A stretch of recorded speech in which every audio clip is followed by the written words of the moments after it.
Yeah. Why? I'm doing well, how are you? Good. Alrighty, see we're at a quorum and it's 3:30. I'll now begin Monday, April 13th, 2026 meeting. I'll begin with attendance. I would like to start from Matthew all the way down and then online. Matthew Rathbun, present. William Coates, present. Well, you skipped. Oh, I'm so sorry. Listen on mute, please. Maria Garcia, present. Patrick Sinawada, present. Kai Childress present. Hey, Barry, present. Sultan Nagel, present. Rowan East present. Maisie Vilches, present. Online. Steffi Emma Calero Fox, present. Welcome, all present. Speaker, yeah. Alrighty. Do I have a volunteer for reading of the mission statement? Somebody. Go ahead. To support the evolving needs of the MSU Denver students, I advocate for the best interests to enhance the university experience and opportunity. Thank you so much. We'll now look over the agenda right now. I would like to have new business, right, for public comment, if that's all right with everyone. New business section 4A. Yeah. I move that we swap new business and announcements and updates, and that we allow the presiding chair to proceed out of order as far as time relates today, at the discretion of the presiding chair. I second that. Okay, do we have any objections? No objections. All right, motion, any abstentions? All right, motion passes unanimously to move section 4 new business over to section 3 and have announcement updates over to 4. Is there any approvals for sets? Approval. I'll move to adopt the agenda. Second that. All right, so any objections? Any abstentions? All say aye. Aye. Motion passes. All right, let's go over for previous minutes of April 4th. Scott, I move to table the minutes until next week. you know what? I just don't think they're ready. I move to table consideration of the minutes until next week.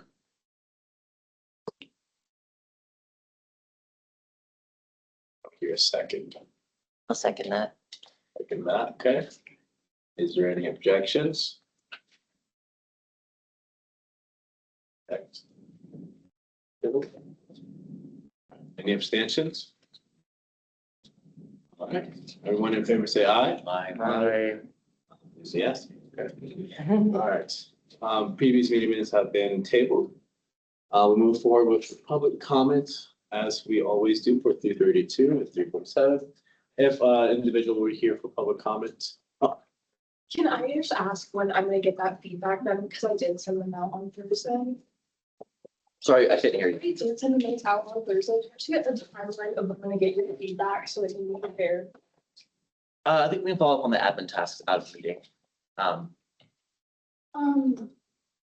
I just need a time, I'm sorry, because I have to work on these minutes too, if you could just give me like a day, that would be really helpful.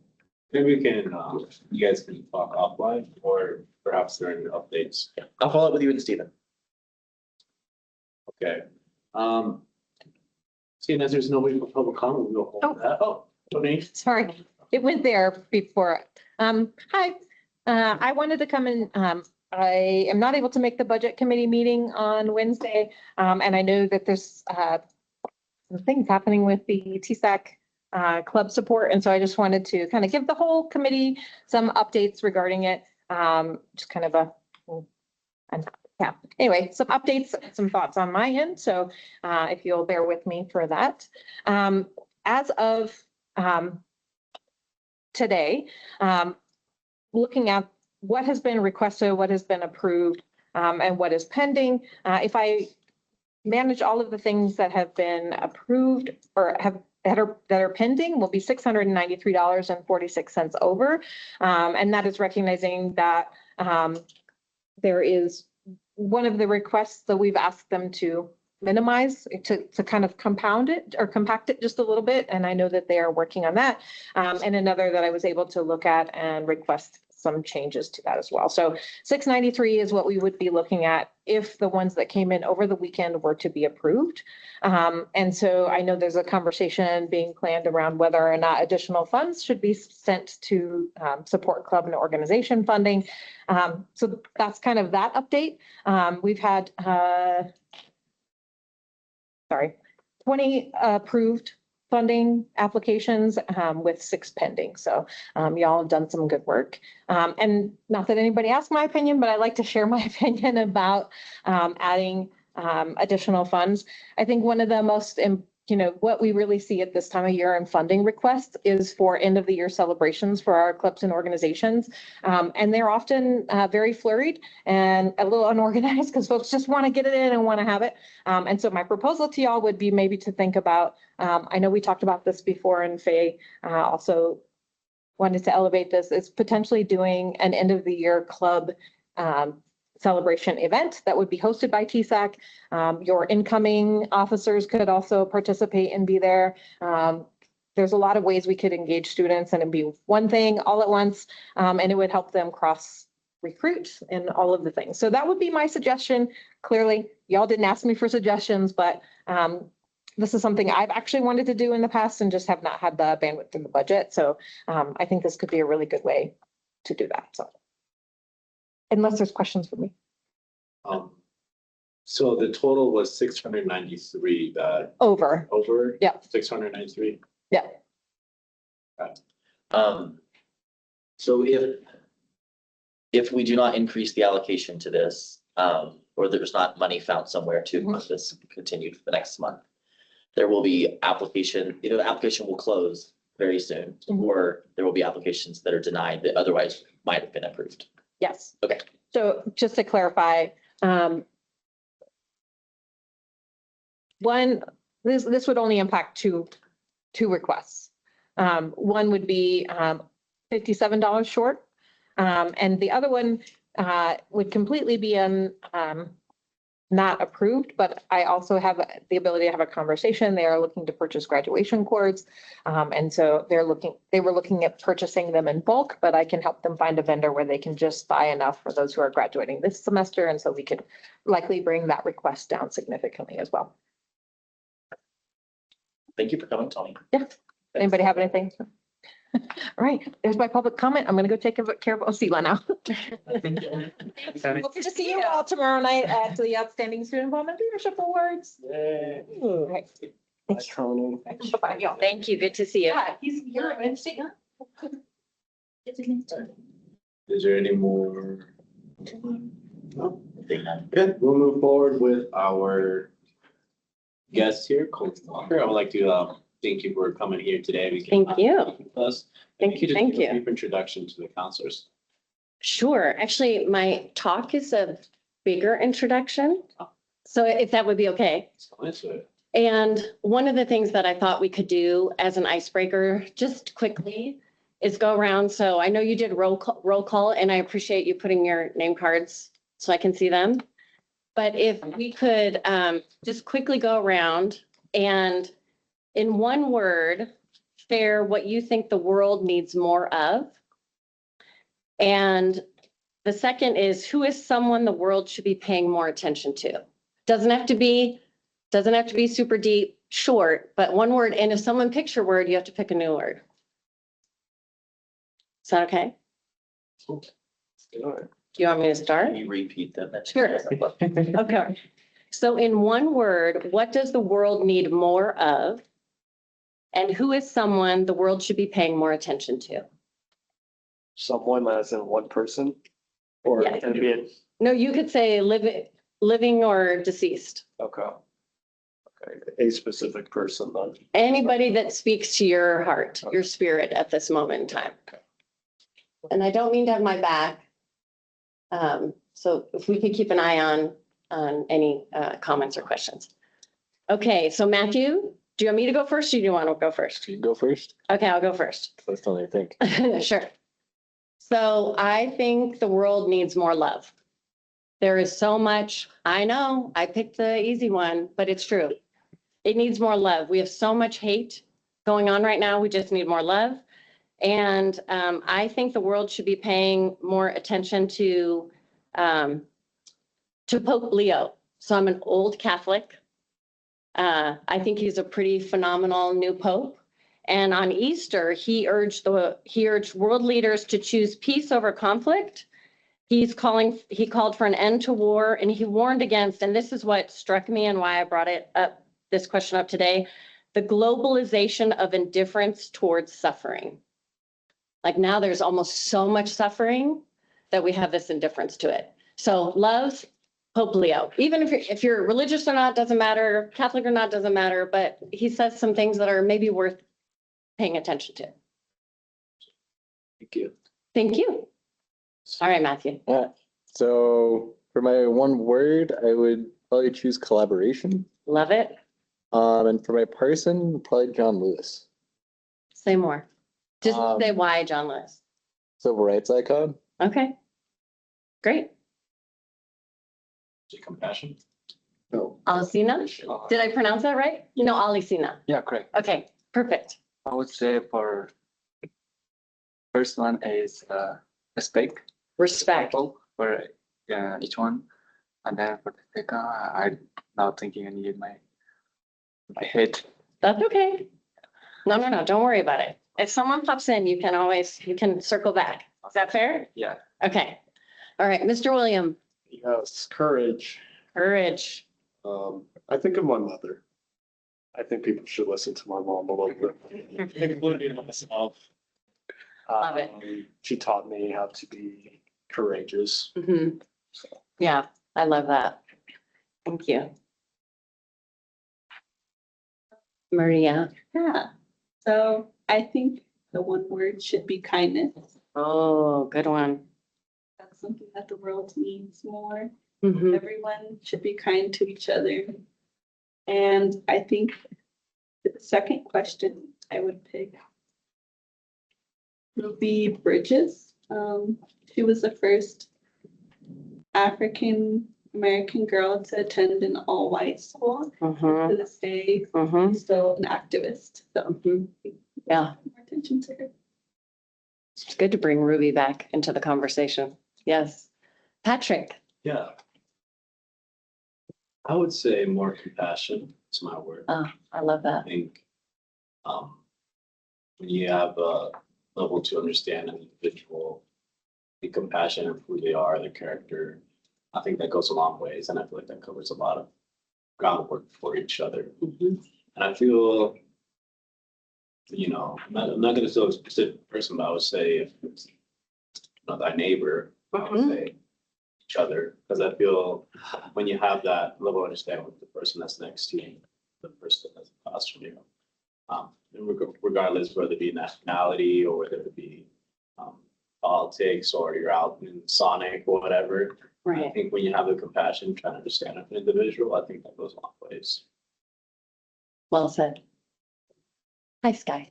Hi, you took my word, it was love. But I would say, I know I was right there with I you. would say Lindsay, Oh. because we live in a world that's kind of crazy and has been crazy and has been like very damaging to lots of people and like always has been. And I think whimsy in these sorts of moments, especially when they start impacting you, is like a good way to like ground yourself and continue living the next day with your whimsy. And then I'm not gonna choose a specific person. I'm gonna say it's very gender women's sexuality studies major, but I'm gonna say the Palestinian child as like a subject, as like the person to the world to right now. right. Say my words, community. I just think that's a really important thing that we should all be working towards and trying to achieve as community. And then for my specific person, I would say Daniel Sanchez Estrada, who is one of the Prairie Land defendants. He was recently convicted of from a federal grand jury for transporting zines. So there's more complicated states than that, but he's currently being locked up for transporting some zines, essentially. So Okay. Wow. Likely. it's like, yeah, This is a zine essentially. Wow. It's a shortening of magazine, but zines. I think. Oh my gosh. Have to look him up. Thank you for sharing that. Dalton, how about you?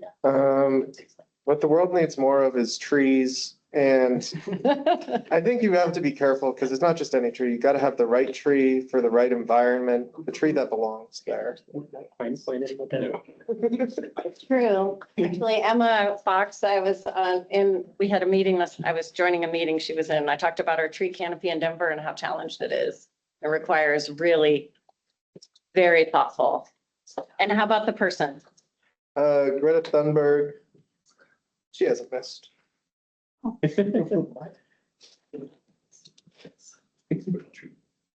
think. Okay. Actually, not bad.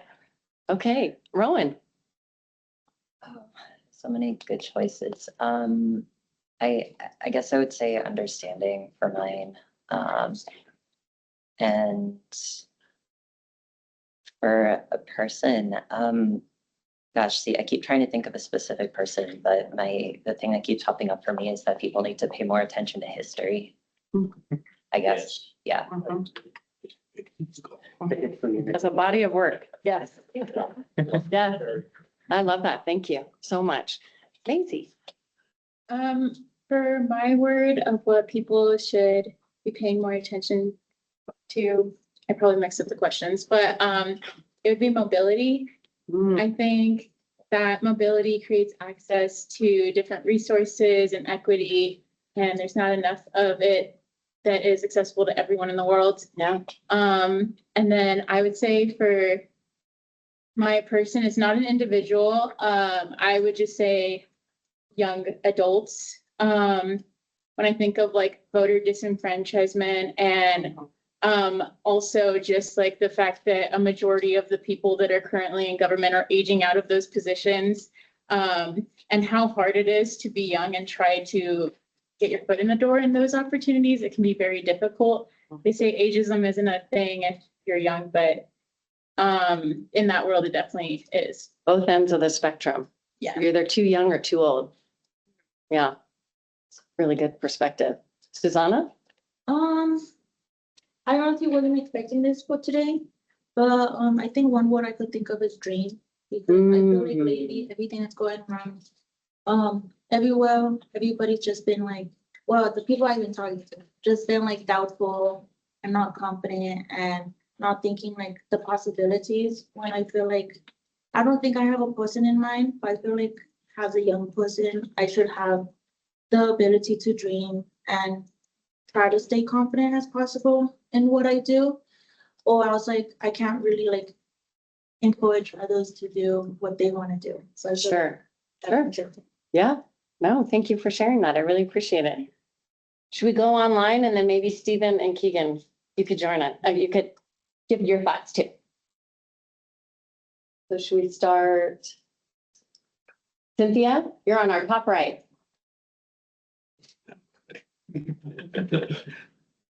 Hi. I feel like everyone took the good words. Yeah. I'm gonna go ahead and go with understanding. Did somebody say that? Yes, the one They that did. You have another favorite? we agreed to the rules. Oh man. Joy? Oh, I love joy. Okay. Joy? No one did joy, right? Joy is yours. It's all yours. Okay. Good All choice. right. Yeah. Is there a I'll go- person that you think we should be paying more attention to? Or Man. concept, We've extended. idea? Yeah, now that I went with joy, I'm trying to think of someone who brings a lot of joy and light into the world.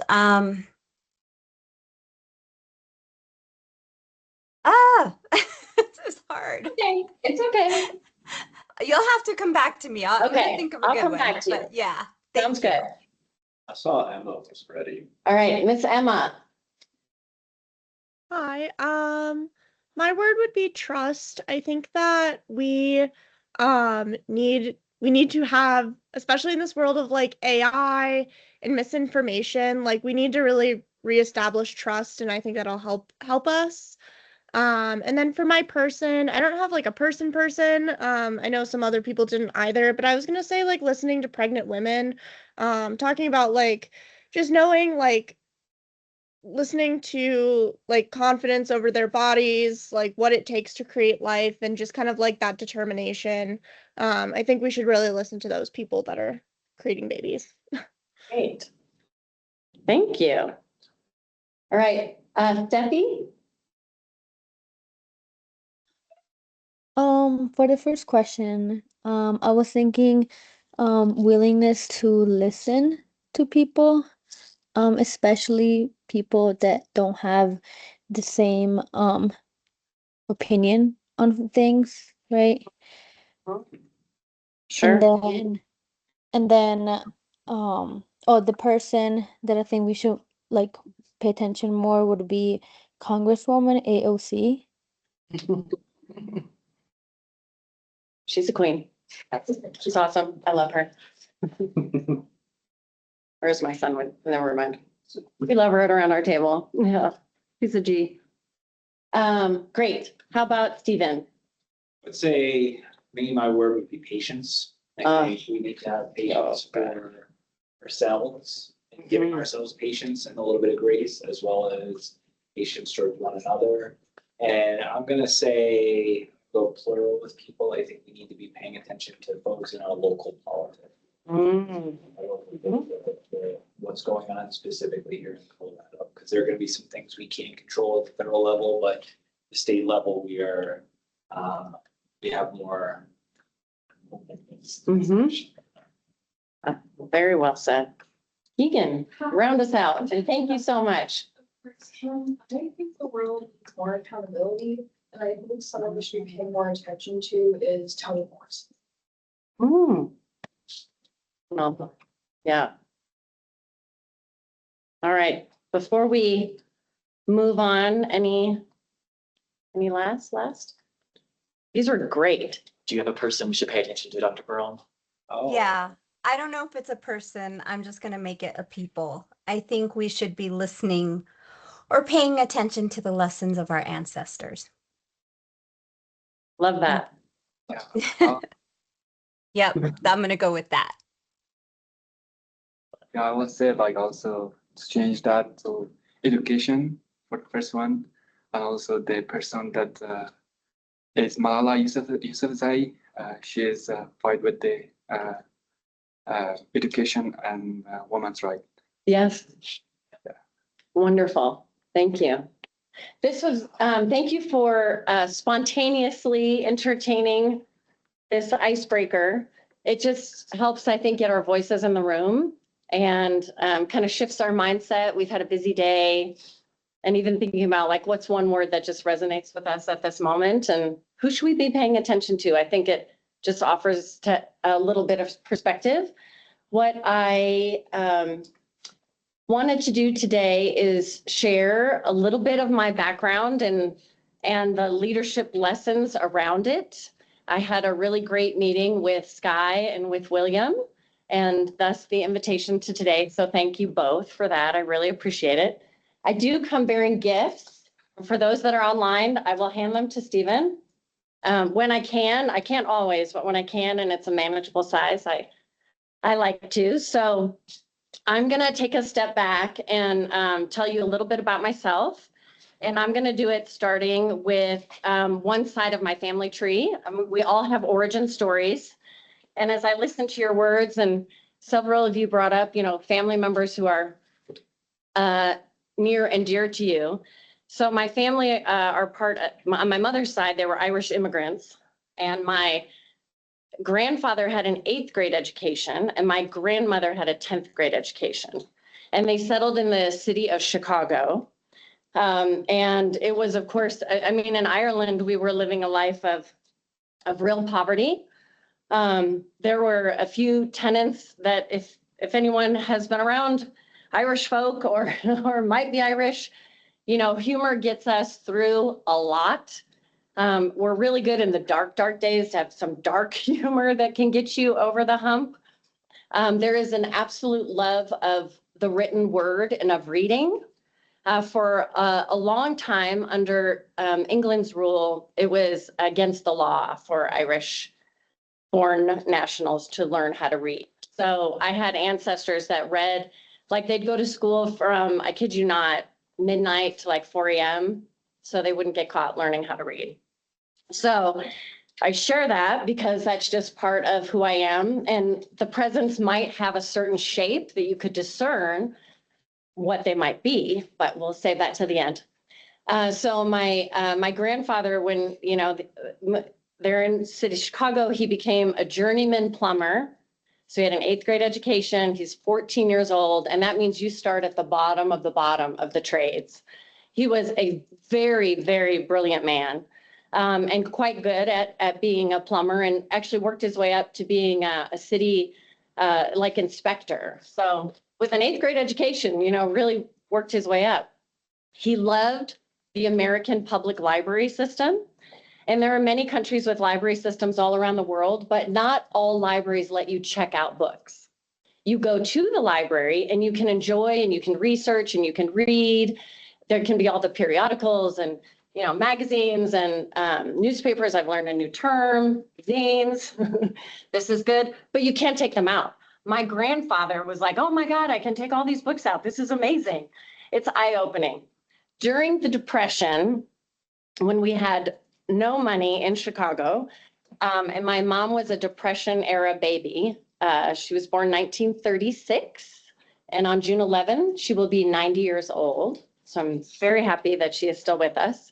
But my grandfather bought an entire set of the Encyclopedia Britannicas. Do you all know what those are? That is like Google in print at the time. You know, it was like a little bit about everything in the world. And he literally read them twice through. That is a feat.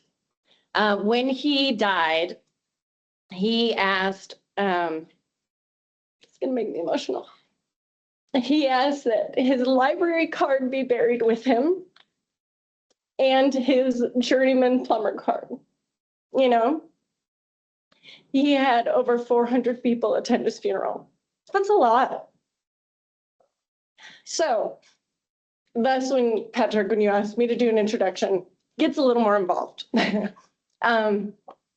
But that love, that quest of learning, and now I am really touched. When I heard all of you sharing your words, you're sharing something that resonates in your heart, and you're sharing it with everyone else. A cold call, like, oh my gosh, she asked me to, like, it's a simple thing, but if it's meaningful to you, it's not always so simple, right? So remember that and think about your origin story. Not to share today, because, you know, we probably get pretty deep here.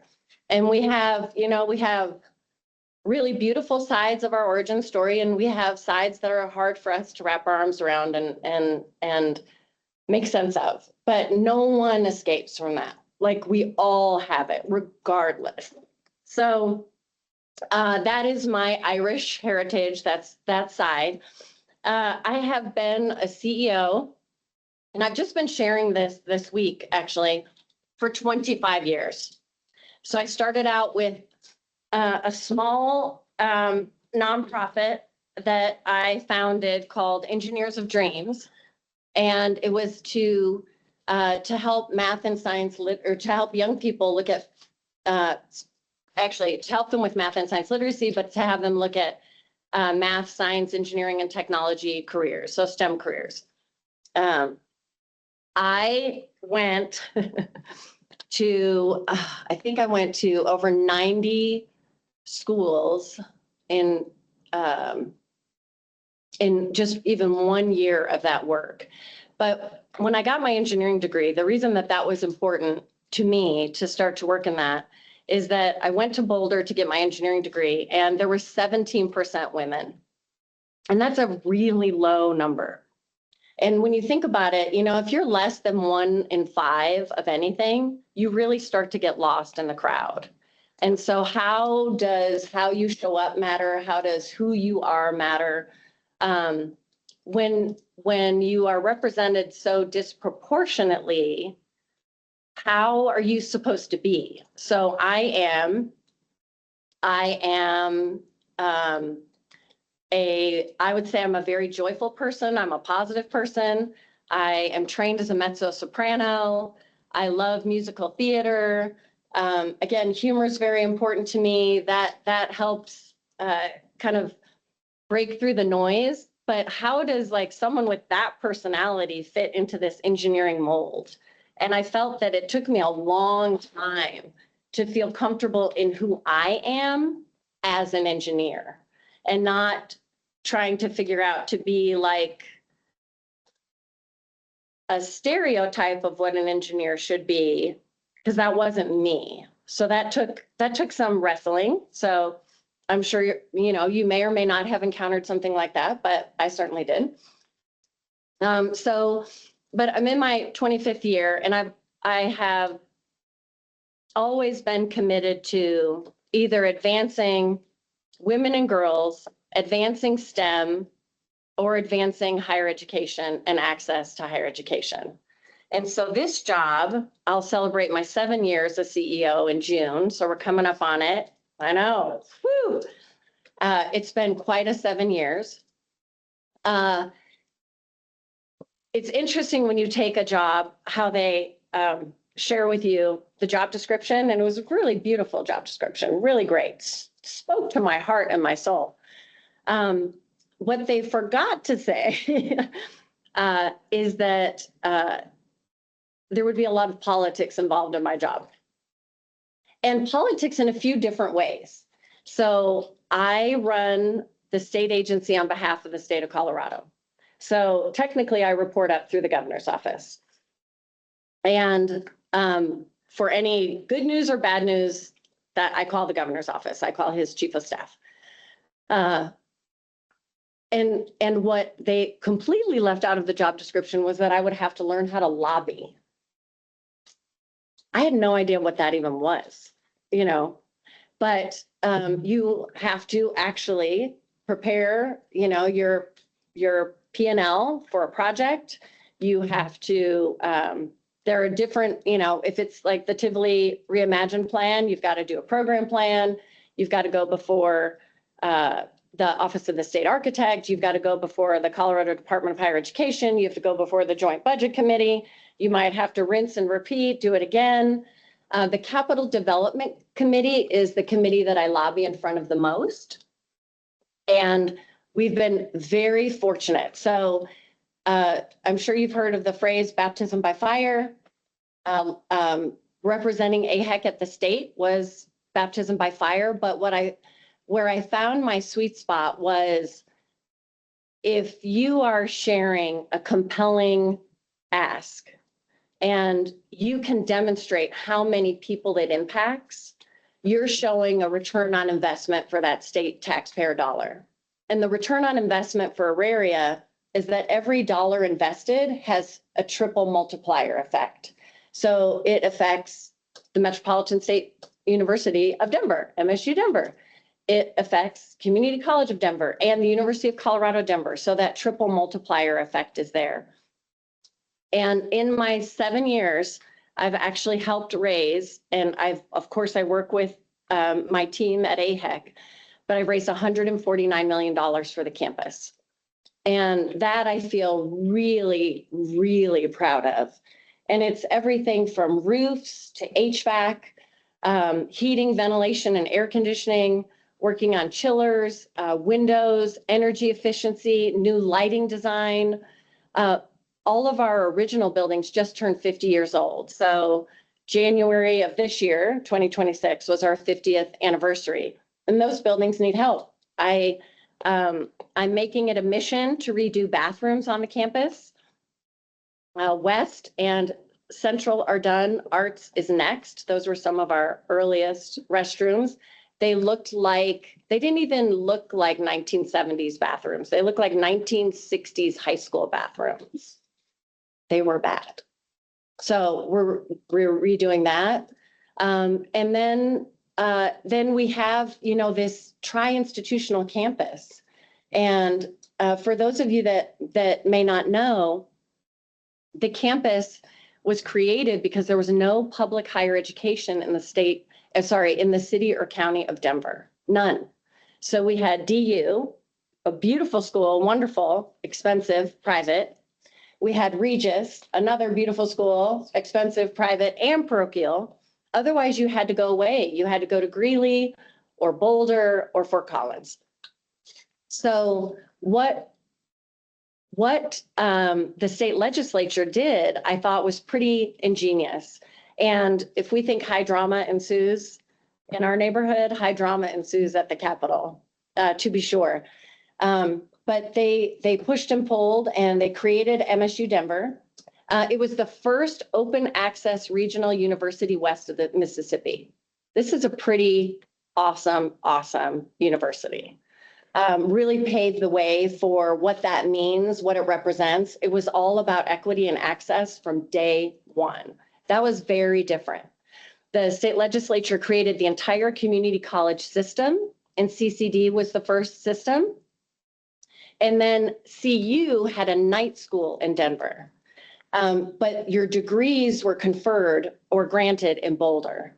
So they gave CU Denver degree granting authority. So now state legislature has created 3 new awesome colleges and universities with no home, nowhere. And so next round of drama round 2, where will it go? They looked at, according to history, they looked at 8 different sites. The flood of 1965 had taken place, and about 50% of the campus was, or what we call the campus now, 50% of Auraria was heavily damaged. St. Leo's was the first Catholic church for Irish immigrants that was on our campus, and it had to be demolished. It was so badly damaged. But Auraria ended up becoming the site. I shared this, so Emma knows, but and you may know this because you are all Roadrunners, but the reason that you are Roadrunners is because before there was a permanent home, you were taking classes in 40 buildings in downtown Denver, 40. So the Roadrunners, you had to run across the road. I think it's the most clever mascot. I just love it. It has so much history to it, and not all mascots do. So we created the campus, as you know, that required a displacement of the families who were living and working and worshiping here. They had built their entire communities here. And that is something that we have to continue to reconcile with.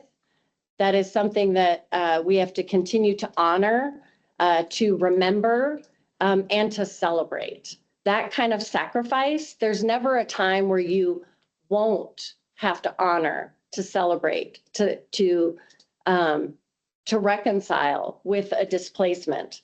I did help work at the Capitol for the Displaced Aurarian Scholarship.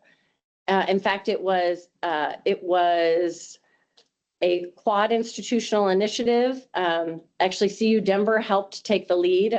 Nilbert Chavez, he's now a regent. He helped take that lead, and that has passed. That's been a pretty significant, I think it's phenomenal, but a pretty significant move to honor the sacrifice of the displaced Aurarian community. We're getting ready to put in a peace garden on 9th Street to remember our displaced Aurarians, and that will always be a place that the community can go. And really, it's up to the community to inform us on how they want to continue to be reconciled with, how they want to be honored, and how they want to be celebrated. The board a year ago created the Historic Community Committee, and that's a committee tasked with recognizing and then also understanding how do we honor the asset.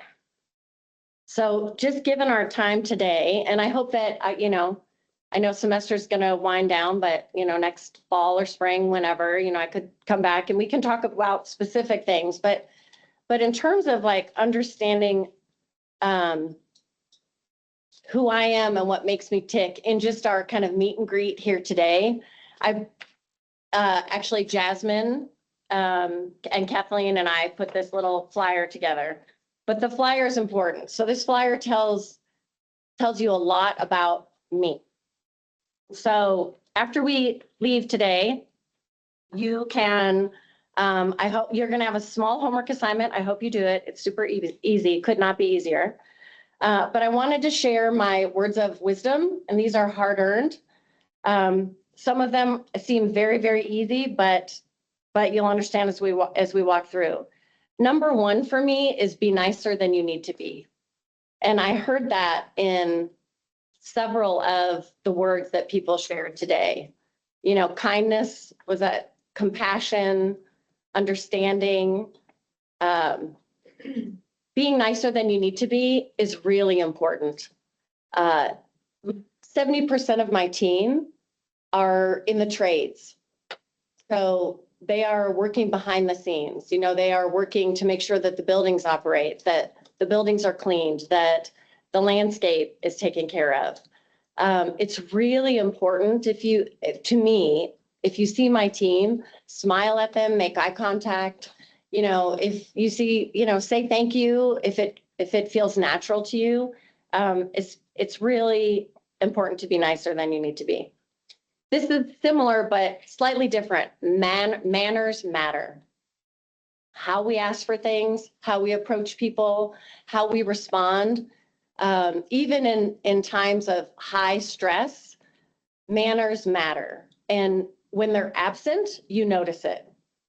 Learning to laugh at yourself. If you were to ask my whole team downstairs, if you ran downstairs and did a quick poll, folks would say Colleen's really good at laughing at herself.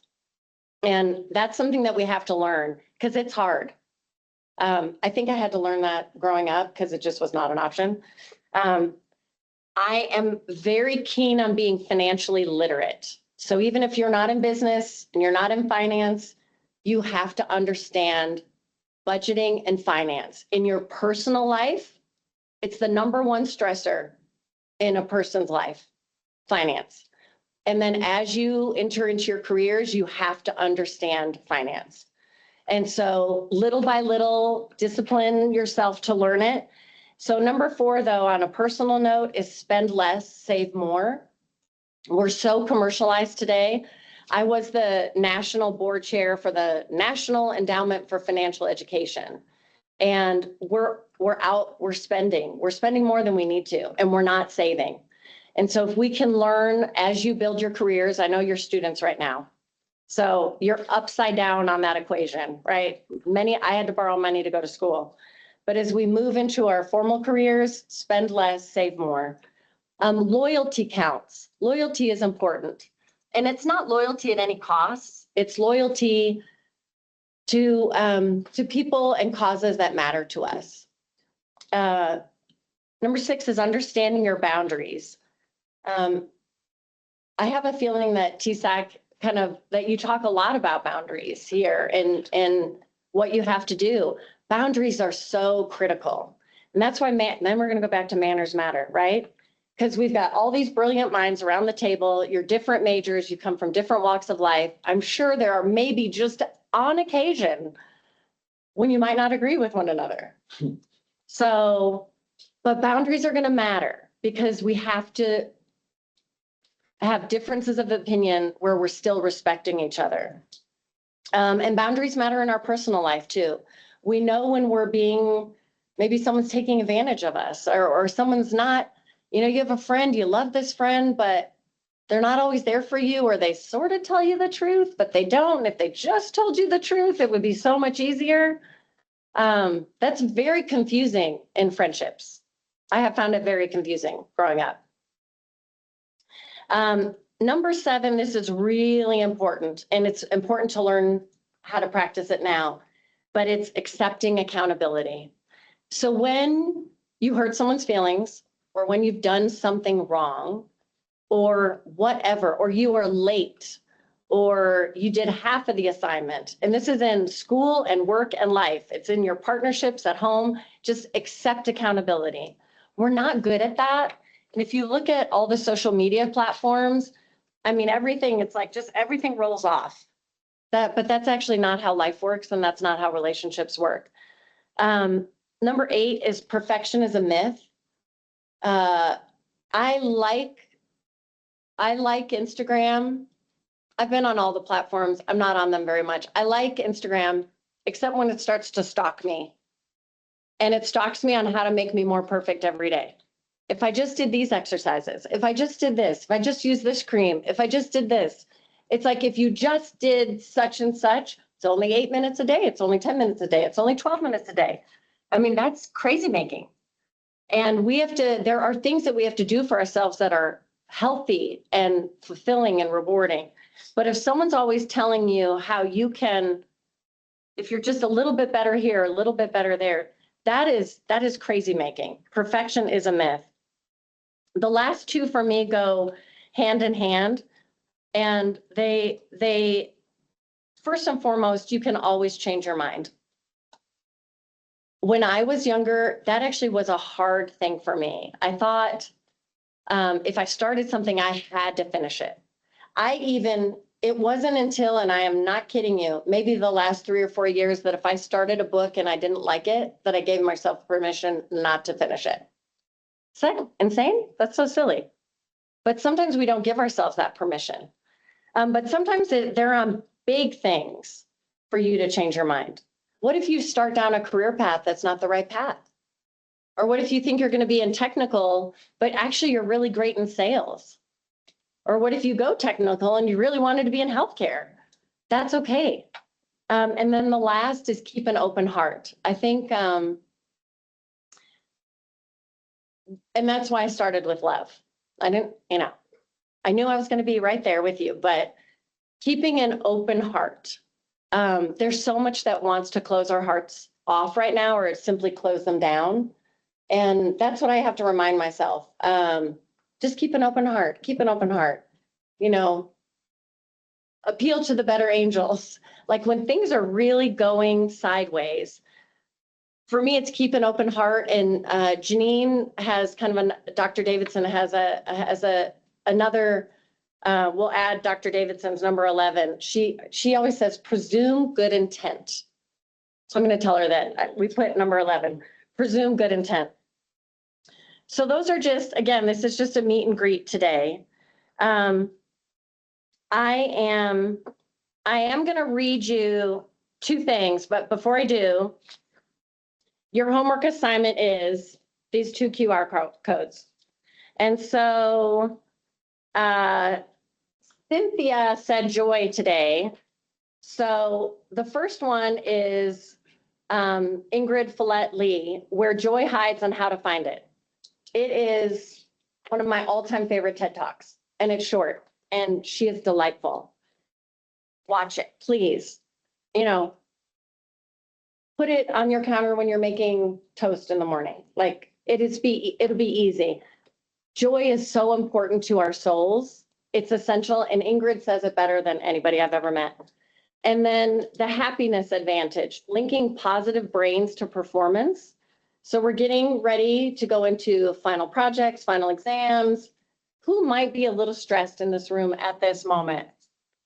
Maybe a little. I'm stressed. The governor, the Joint Budget Committee said that we will not be receiving $1 extra this year from last year. I got that lovely news last week. Super. That's so awesome. Because expenses are going up. So in terms of financial literacy, that's what I'm working on right now. So, but it is that when you read the happiness advantage, or not read, it's just a quick little TED Talk. It just reminds us on how important gratitude is and mindfulness, and every day. So he says, record 3 things you're grateful for at the end of the day. Easy. I made every light on the way to work. My child didn't fight me. I'm putting on her clothes so we could get off to school. Easy stuff. Or I did the assignment. I thought it was going to take 2 hours. It only took an hour and a half. I got 30 minutes back of my life. Little stuff. It doesn't have to be fancy stuff. It actually changes your brain chemistry. If you don't have time for 3 things, OGT, one good thing. At the end of the day, now here's the trick. You actually have to use a pen or a pencil and write it down. It's a kinesthetic way to retrain your brain. And if you have to, you can type it in your phone. But it's just a thought. Okay, so these books, you don't have to read them by next week, but they are absolutely worth reading in every sense of the word. And so before I finish up, I've got like 5 more minutes. Do you need help with giving this up? Sure. Yeah, thank you. All right. So who doesn't like to receive a wrapped present? We all love to receive a wrapped present. Of course. Yeah, no. I brought enough. Yes. Yeah. Don't worry, I have a whole nother bag.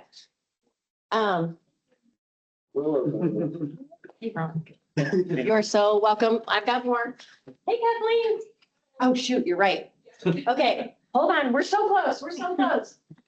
Kathleen knows me. All right. Okay. Yeah.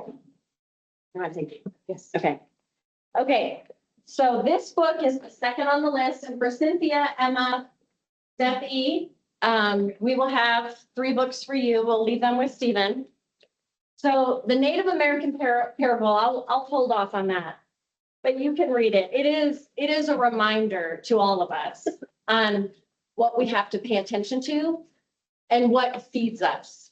And is it envy and greed, or is it joy and hope? And the diet that we put in our minds is the diet that will feed our body. And so read that at your leisure.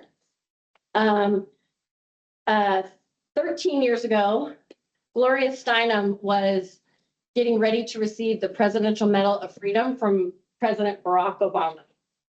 And because I'm a complete nerd alert and proud of it, I was watching the evening addresses. So the day of, you go in the Oval Office, it's very ceremonial. You know, the president puts on the Presidential Medal of Freedom. But the night before is a gathering. It's a celebration. It's a little more in depth. And the honorees get a moment to speak. And the prompt for Gloria Steinem was, or the prompt that she, took hold of was, how do we move forward? And I don't know about all of you, but there are some things that are happening in the world right now where we might also posit that question. How do we move forward? So here's what she said. It is not rocket science. We need to worry less about doing what is most important and more about doing whatever we can. Those of us who are used to power need to learn to listen as much as we talk, and those with less power need to learn to talk as much as we listen. The truth is that we cannot know which act in the present will make the most difference in the future, but we can behave as if everything that we do matters. I really love this next part. The end does not justify the means. The means are the ends. If we want dancing and laughter and friendship and kindness in the future, we must have dancing and laughter and friendship and kindness all along the way. At my age, in this still hierarchical time, people often ask me if I am passing the torch. I explain that I am keeping my torch, thank you very much. And I'm using it to light the torch of others, because only if each of us has a torch will there be enough light. So this is a guidepost for me. Maybe it will resonate with you. And if it does, keep it close. And if it doesn't, that's okay too. The book that I've shared, should it be a surprise? Did you say it was number 2? It is number 2. Okay, it's not a surprise. See, but then you taught me. I've read all of these books, most of them several times. It's the book called Range. And I think each of us, as we continue our adult journey, needs to really understand that we have to bring range to our work. We can be a wicked smart expert in one area. And then if we can lift up and incorporate range from the learning of all the people around us, which I think is what this group is trying to do, wrestling with week in, week out, I think you'll be able to lead, I think, a life with even greater purpose. So it's I really hope you enjoy it. And I'm so sorry that I have a call. But we can do whatever format you want next time. If you want to prompt me, do more Q&A, if you want to talk about a certain subject, I'm more than willing. We'll definitely discuss it and talk about it. Okay. Thank you so much. It was my pleasure. And thank you for inviting me and thank you for doing the good work of student government. Of course, thank Thank you. you. Thank you. Thank you. Hey, now I've added more faces. I know several of these faces, but I've added more faces than names. Thank you very much. Thank you. All right. Thank See you. later. I appreciate you. Appreciate you. All righty, we'll move forward with our agenda. I just believe we've moved from new business up for announcements and updates. So let's continue to the inauguration update, Stephen. Yes, hello, everyone. I have updates for inauguration. Susanna, Erdy, and Steffi were kind enough to allow me to come to a PR meeting and start planning inauguration. I thought we had a really good meeting. Steffi and Susanna, please contribute as you all see fit. What I will share with you all is that for inauguration, it is scheduled and a room is reserved for Friday, May 8th from 1 o'clock to 3 o'clock. We have the room from 12 to 3, but the event will be from 1:15 to around 3 p.m. again in JSSB 400. In terms of how the event will flow, we're going to do, and the PR committee had some really good feedback for this. We'll open up doors at 1:15. We'll have essentially social time. Folks can mix and mingle with one another as well as the senior leaders present. Then from 1:50 to 2 o'clock, we were hoping our co-chairs could open up and say a few welcome remarks. Then from about 2 to 2:10, Dr. Barone and I would recognize any folks who are graduating in spring of 26 or fall of 26. So I'm going to pause there. Are there any folks sitting at this table currently who will be graduating in spring of 26 or fall of 26? Mateo. Keep those hands high. Fall. He needs to go. Okay, thank you. So we'll do a little recognition of our graduates. Then from 2:10 to 2:25, the PR committee brought this up. This was something TSAC did last year, and they thought it would be a nice thing to do this year. Last year, they hosted something called the Paper Plate Awards. Those are the awards where TSAC members would give awards to one another. The goal was always to have everyone at least receive one paper plate award, and truly they were decorated paper plates. It was something to honor everyone. We could do certificates if you all want. We could take a certificate and attach it to a paper plate as you all wish. But again, the PR committee very much said that would be a really nice thing to do this year. So we added that on the agenda from 2:10 to 2:25. Then from 2:25 to 2:45, that'll be the inauguration of the new council. We've asked Dr. Simpkins to lead that. Then from 2:45 to 2:55, President Davidson will provide closing remarks. And then there'll be a little bit more time for mingling and refreshments and food and new council photos. In terms of food, what the PR committee had asked is looking at a nice spread of food, not necessarily hors d'oeuvres, but actually a meal. So I am currently looking at Olive Garden to cater the dinner. They do some good catering deals, and I think I could keep it relatively cheap, which is really exciting. And then outside of that, I think that's everything. Susanna and Steffi, did I miss anything from inauguration? I don't think so. Okay. For the closing statements, is that gonna be you guys that's gonna wrap it up? Well, we'll have President Davidson, and then we're gonna ask the current co-chairs as well to close out the event. Mr. Golds. You think, and this also goes for the council, it'd be wise to have Colleen there.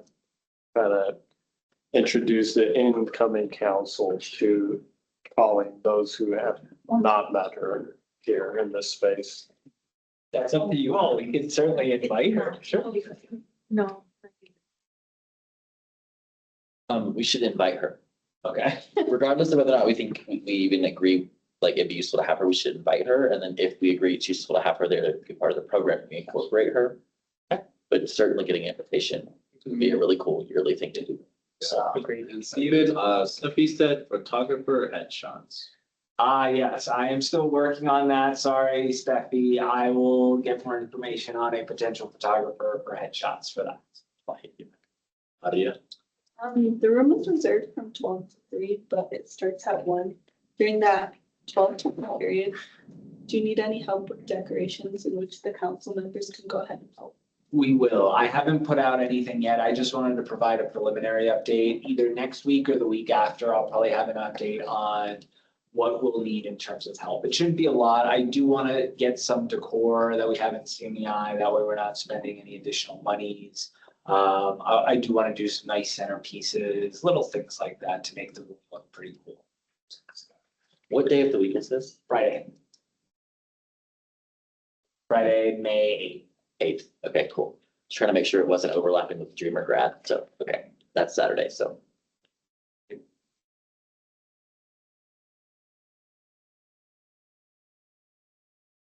Any other comments? Discussion? And again, I just wanted to provide that update for you all to know that the PR committee has been really helpful for this. I'm trying not to overwhelm them, but allowing me to come to the meeting and share some updates has been really great. So again, for folks online too, just wanted to share those updates, but that's all I have in terms of inauguration. Thank you, Steven. I'll move forward with item C, amendment of PR grad stools. Professor Sana. Hello. I guess I'll just get it started and just read it out loud. So, this is the essentially TSAT graduation consolidation store. Offered by me, Stephanie, and Wolvie.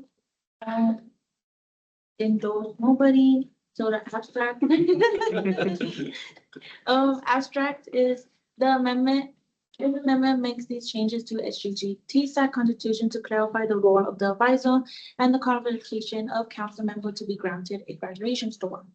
Therefore, it will be resolved that the following text will be adopted to the SG TSAT constitution in Article 1, Section 2, subsection 5. Add sentence after add sentence after the third sentence. In addition, members will no longer be eligible to receive a store upon graduating from MSU Denver for not serving a whole term of TSAC, and under Article 1, Section B, subsection 2, add after fifth sentence. Quote, the advisor will be responsible for tracking all council members who complete their term and granting them a graduation store. Even if they are not set to graduate at the end of the term, the advisor will use the approved public relation grad store design as the standard design. The advisor will be responsible for adding the year and the name of the council member. The grad store design will be approved by a simple majority vote. And that's all. Okay. Thank you. What for questions?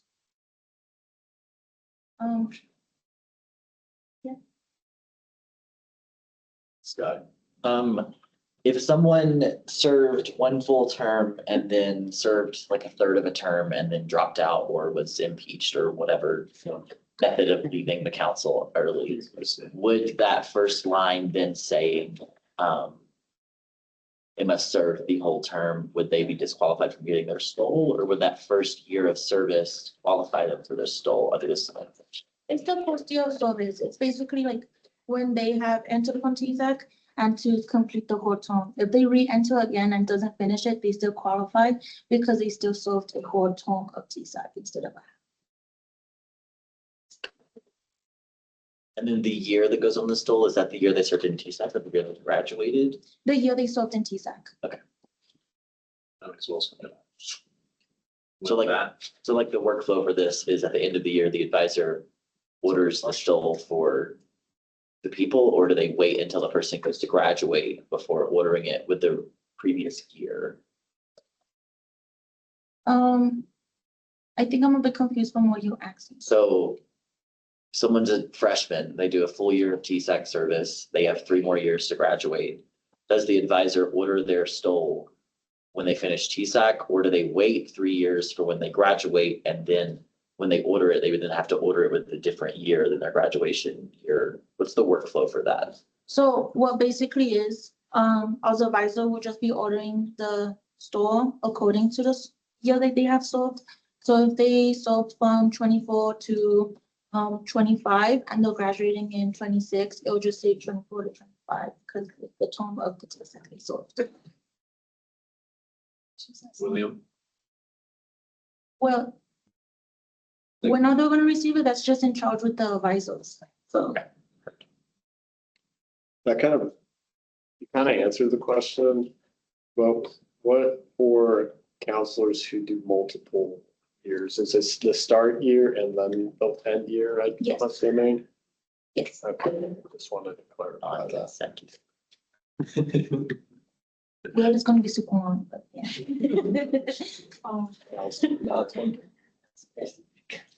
Is there anything online?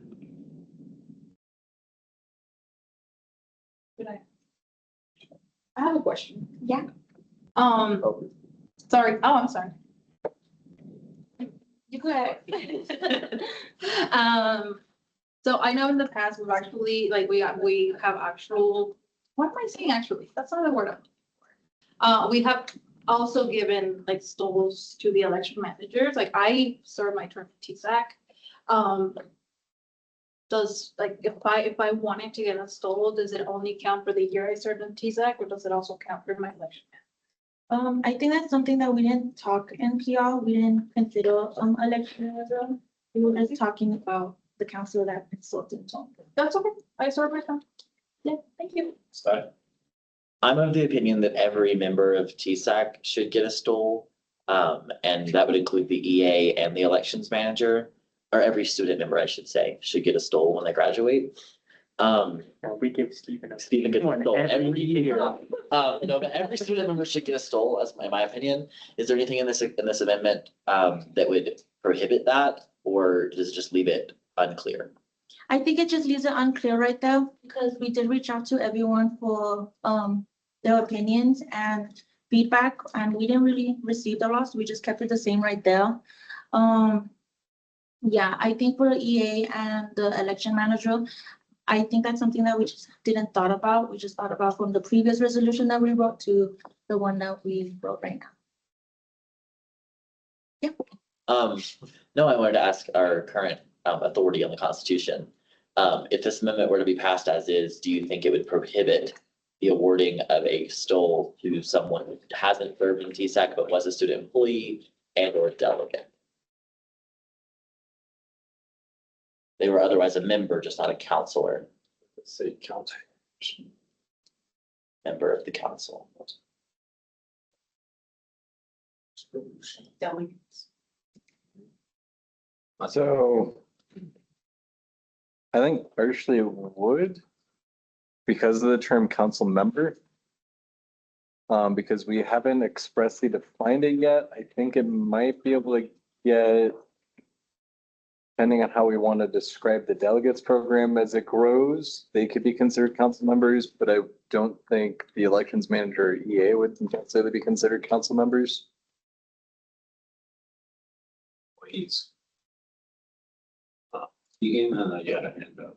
Yeah, that's just like a follow-up question to Denny's. How would that even work for like dating it? If you were like an EA 1 year and then like on stake have like 2 years for them?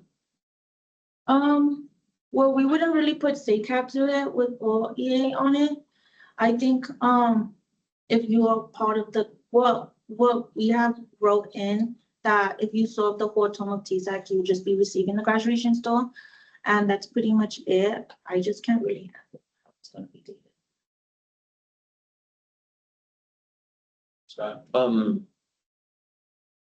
So under the current constitution, it's written in, stoles are written into it already, and this is furthering that, or stoles not written in? They're not written in at all. Okay. I'm curious why constitution, we should write it, why we should write it in the constitution. Like, I'm curious on your like sort of position on that, and then if it should be more flexible, if we should be wanting to include the EA, I don't know, that's up to us, but if we want to include the EA or we want to include the elections manager or delegates into getting stoles or getting cords or however we want to divvy it up, do we really want to pass an amendment that submits that then? Or do we want to pass an amendment that sort of creates a way for stoles to be given out and then let the current council then decide that every year? I think for now, I would just let the current council decide each year. I think we did wanted to pass this amendment because of the differences with the delegates and the council member. We just didn't add delegates here because delegates are not written in the constitution. So we just fully only thought about the council members. And that was an issue that we had came up with last time. Yep, that's Stephanie. I have a question, not only for Susanna, but for anyone, the previous council members or even Stephen, in which we can answer this. Previously, when the delegates, would they also get a stole? Would the EA get a stole? And then would the elections manager get a stole?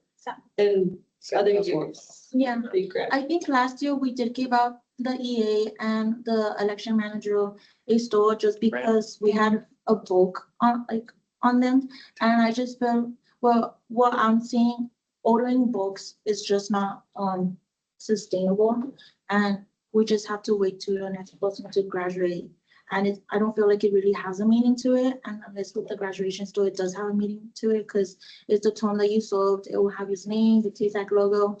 And I wouldn't be in mind adding EA to or election manager because even though election managers just have a term, they do the election for us. And the EA does work for a whole year with us. So I don't really mind that to it. Stephanie, and Macy. I guess I was trying to answer Keegan's questions a while ago, but my response to Keegan's question was that about like showing like the commitment of like either like whatever committee they're in, like the stoles wouldn't show that, and the reason why is because people change committees, right? Like let's say that 1 year in PR and the second year in accountability and the third year in your sustainability. That's very hard to track. So that is why as PR we saw it as a way to personalize the graduation stole is to put the year they started and they ended their term. However, many terms they did in TSAC and their full name. Macy and Scott. I was just gonna say, personally, I think like the differentiation of why the council members should receive stoles and then maybe instead give like EA and elections manager and like the delegates like something like a cord or some other form of, I don't know, memorabilia is because they have to go through the elections process and also they have a different like standard in which they are elected by. So I think it kind of makes sense that counselors are the only ones that are really like written into like be guaranteed a stole. And like I think that could change in the future, but at the same time, I don't really think it makes sense that we have student workers and like delegates who are essentially like volunteers in the program and like elected by the council. Like I don't go through an election process. Like that's kind of the whole reason I picked it. So I feel like y'all have it hard in that way and it just makes sense that you have to be like, you're recognized in that way. Sky and then Emma online. So there's the question of stoles and cords or both or any of that for these different things. Would you be amenable to changing the word stole to graduation recognitions, something like that? And possibly also changing council members to students participating in TSAC? I don't think so because as long in the constitution it says something else, then it could change. But there's nothing in the Constitution that adds anything else by that, so I don't feel amended to it. Like I said earlier, I'm okay adding the EA and the election manager to it, but I just don't agree with anything else. Emma? Hi. I just wanted to say I would second what Maisie said earlier, that I think there is a differentiation between a counselor and other roles. And in the interest of simplicity, if we wanted to year by year change things for like the staff roles and the delegates, that'd be fine. But I think that in the interest of simplicity, just keeping it to counselors. And then additionally, I would just also just advocate for like simplicity in the design, like not making it too complicated. I know there was talk of like adding roles and stuff like that. I think it's going to be better if you just keep it really simple. And I think this amendment is like keeps to the like simplicity of it. That's going to be easiest to understand.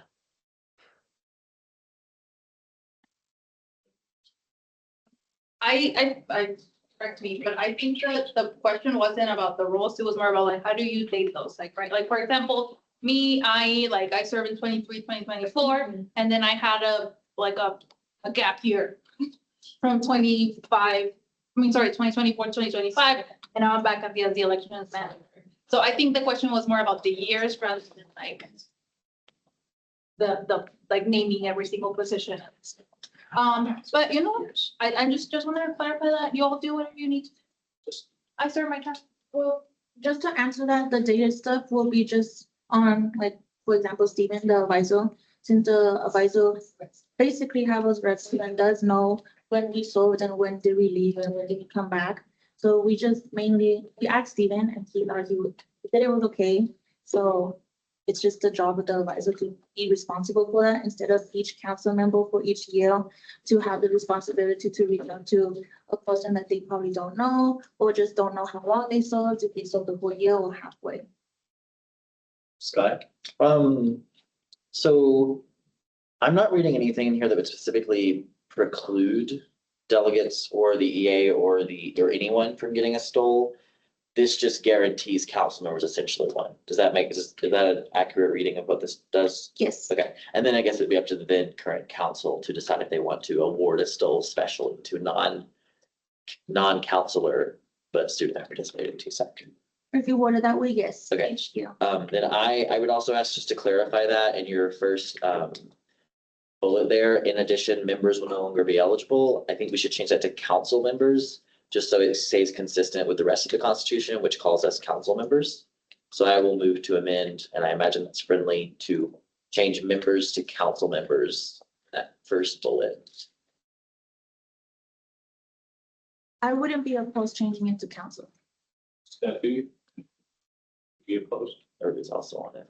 It's not present, so we can't do a friendly amendment because Irby's not present. We'll have to vote on it. You don't have to be seconded first, but then we have to vote on I it. seconded that. Okay, I second the motion, therefore it is on the floor. Now, is there any debate on it? Seeing as it's no debate, is there any opposition? Any abstentions? All in favor say aye, and put it online. Aye. Thank you. Okay. Mr. Paul. Real quick, I think this was somewhat hinted at and talked about. Opening up the definition of council members, mean other members of the council and not specifically councilors. Just something to keep in mind, especially the next cycle. Just something, keep it like the back of your head. What the implications of that might mean for the whole document. If you do open that definition up, and because as someone pointed out, delegates are not written into the Constitution. As of yet, yes, correct. So just something to keep in mind.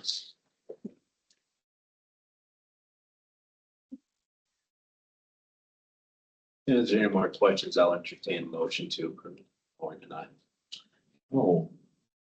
Technically, all that is out of order. I'll move to adopt the amendment I'll second that. as amended out of order. Yeah. I move to adopt this as amendment for as amended out of order. Yes, Seconded. seconded. Any debate on that? No, all right. Is there any opposition? Any abstentions? All in favor, say aye. Aye. Hi. Thank you, Emma. All right, motion passes on amendment 4. Congratulations.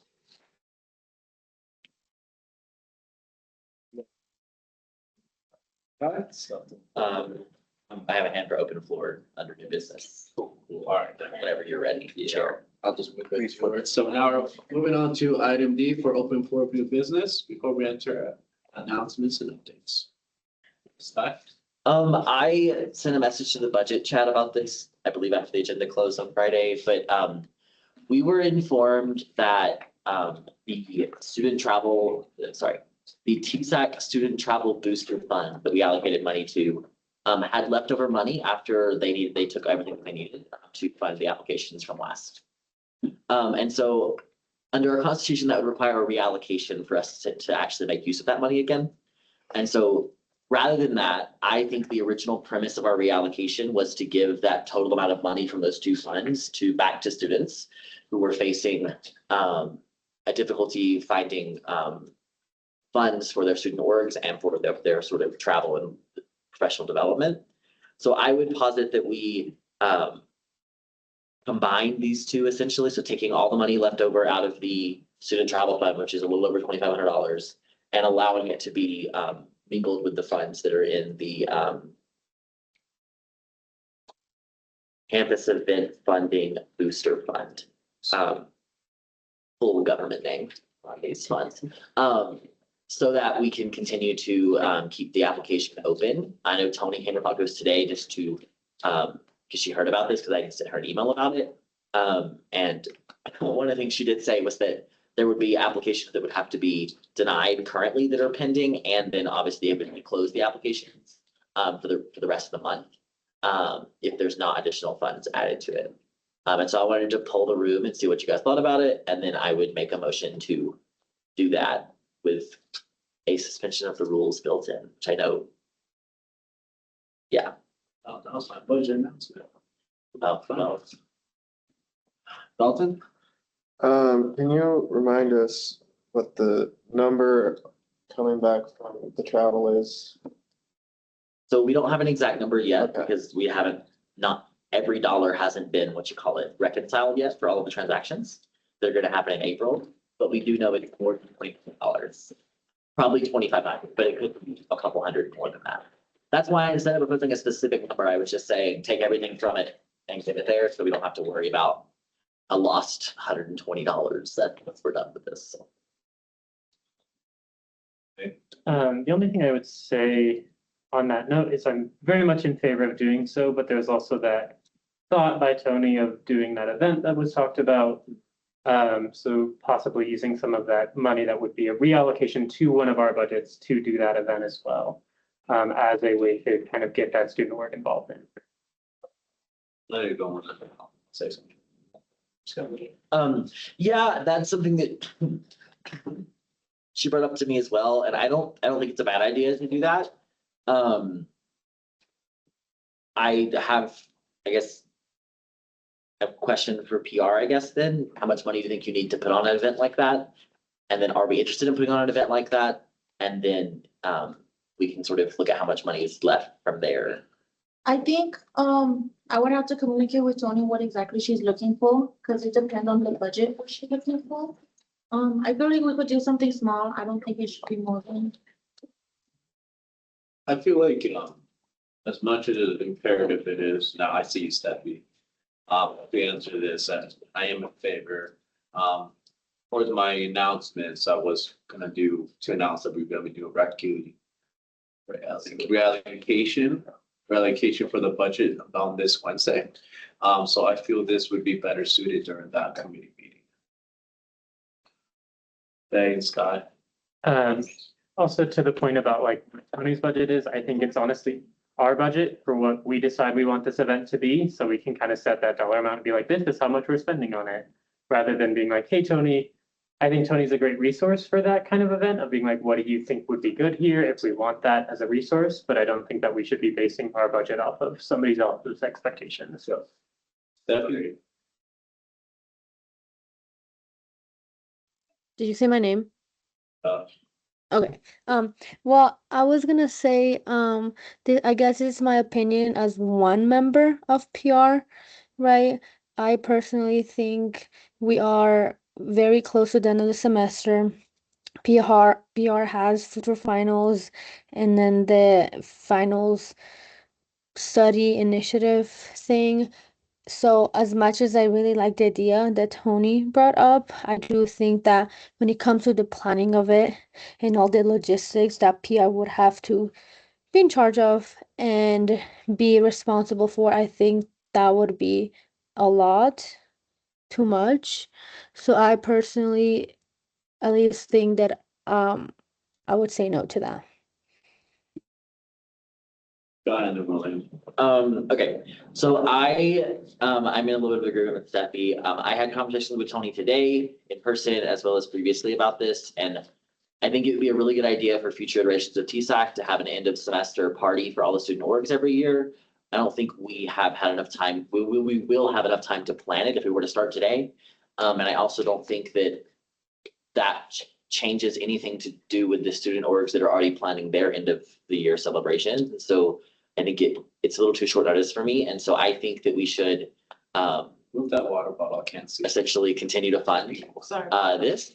What you call it? So with that being said, I do want to move it so that we can then debate it because we technically I haven't moved for anything yet. So I move that we suspend any such rule that would require us to go through the usual budget amending process. And that we take the additional money left in the student travel booster fund and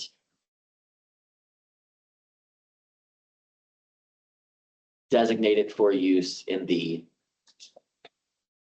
campus club funding booster fund. Period. Is there a second? I'll second that. Not enough for debate. Yeah, and now we can go back to just. I'll can answer you. So I guess my first kind of confusion then would be, why do we need to do it so quickly that we can't do reconciliation? So if we don't have an answer today, I think Tony's probably gonna close the fund tomorrow because people are still putting in applications. Someone put one in this morning after we're already at -600. And they're just gonna continue to keep applying and not knowing that there's no way we could improve this at all.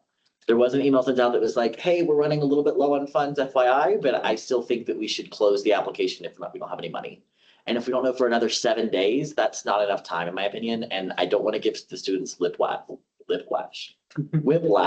of us opening and closing the fund multiple times this semester. Question, because you've been talking with Tony. Has those funds that have been requested, have any of those exceeded the $2,000 mark or $1,500, $600 mark that we put in there? All requests that are currently pending, except I haven't looked at the one that's from this morning, but all currently pending requests are within the $2,000 limit that we have total. There's one request that's 1,700 plus, but CNI has asked them to lower it and they have agreed to lower it substantially. And so it will likely be less than 1,200. But none of the currently pending requests, other than that one, are more than 1,200. William and Macy. I have a question for Stephen as to the timing of closing those funds. Would that be an accurate assessment? It is. I mean, if we don't have funds, and I agree with Sky, if the funds aren't there, the application should close.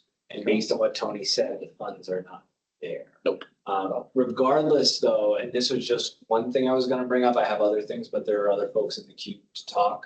The club application for funding will close on May 1st. That that's the day it will close anyway.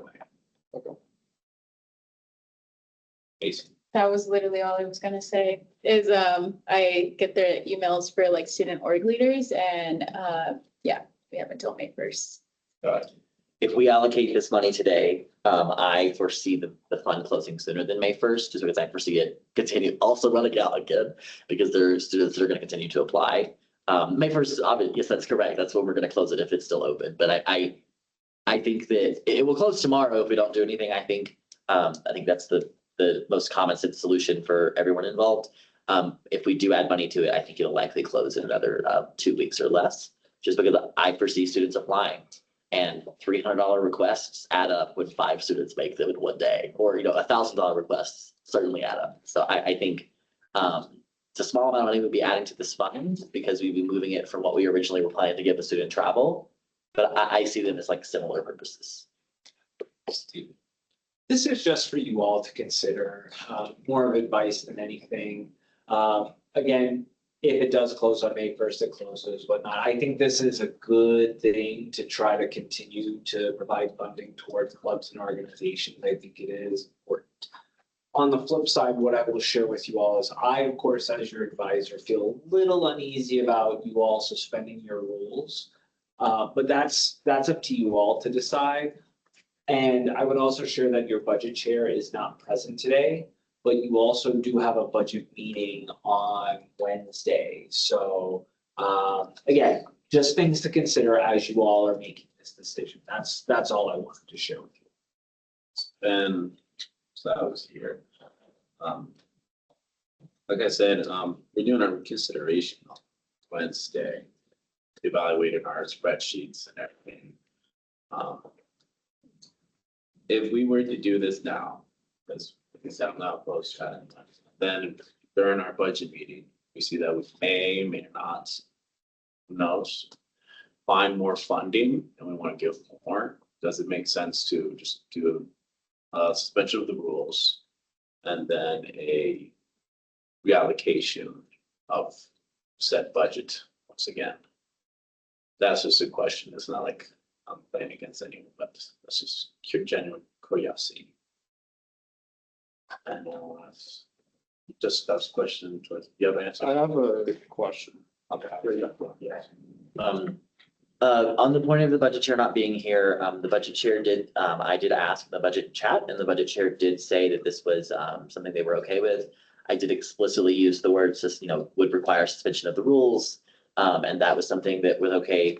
I also believe, if I'm counting votes correctly, 5/6 of the budget committee have voiced their support for this via chat.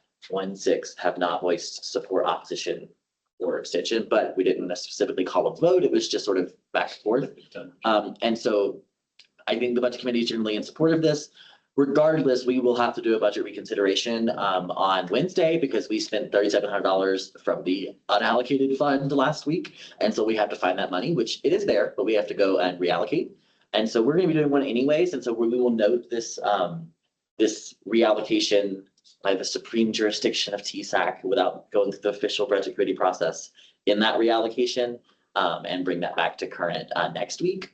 But I do think that in the interest of the evolving needs of the students, I know I've said this every time we've done this, I think that it's important to vote this up to keep this going today. So. My question to the people who were there at the budget meeting was, because right now I'm trying to decide whether or not what side I am, but what are the consequences of waiting? And what are not pros and cons is what I want to hear from the budget committee about this. I feel this seems like the discussion has gone a little bit more. I feel it may be best to go through our updates and then we go back to this during budget updates. That way we can make sure we roll out all the details, everyone's on page, and continue with the meeting. I don't want to discourage this conversation because I think it is very imperative for us to have an answer sooner. As you can tell, consequences as what Sky and Tony mentioned. If there's no money, why would you have a fund application for individuals? So that's the most clearest one I can see. But I would just like to move forward just to announcements and then make the budget announcements and have this discussion. Scott? I do think we should stay in business because once we move on to announcements, we're not like in the business section of the meeting. So I think that if we need to have conversations about budget, it can just be had during this debate and that's okay. We can sort of skip the budget announcements and just do it now. I also think that after this motion passes or fails, regardless, we'll then need to have a motion passed by 2/3 to initiate a budget reconsideration for us to even consider it Wednesday, which I was planning on doing next during open floor of new business. But with that being said, to the current motion, which is the motion to suspend the rules and allow this money to be used essentially for campus club funding. I would love to hear more debate about that, and then I hope we can vote on it. Dr. Brown? Hi. I guess I'll wait until you all finish this conversation, but I had something that I wanted to share during the open floor announcements too that has budget implications as well. And so I don't know when the appropriate time to share that is because I see it related to this conversation. But if you all are still discussing and a motion is on the floor, I don't think this is the right time, but I just think there's something else that needs to be considered as you all are thinking about budget allocating. So I just wanted to offer that too. Scott? If your point is related, Dr. Brown, I see no problem with you bringing it to table for us. I think it's a good way for you to advise us on the decisions we're about to make, but I would defer to the presiding chair on how we treat that. I think it was more related towards everyone's updates. So I think it'll be fine right now. I mean, if there's any important updates that any advisory committees or standing committees need to do, which is budget related, I would suggest to do that right now. If not, then carry on with the updates. Other products budget related only. Budget related only. Wonderful. Fiscal money. Okay, so do you want me to share the thing? There any, I'll just want to make sure that all of the standing committee chairs. Okay, sure, let them go. Updates, you know, you, Dr. Brown. To make sure. I don't see it. We should go, Dr. Brown. Go ahead, Dr. Brown.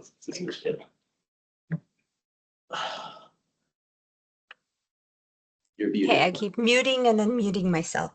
So the thing that I wanted to share is I think we talked about it briefly last week. I think it was last Monday about there's a tri-institutional event that is taking place that SACAB is hosting for the signing of the legislation that is happening on April 20th at 9 a.m. in the Multicultural Lounge. And both CU Denver and the Community College of Denver have both sponsored that event for up to $1,500, I believe, each of them.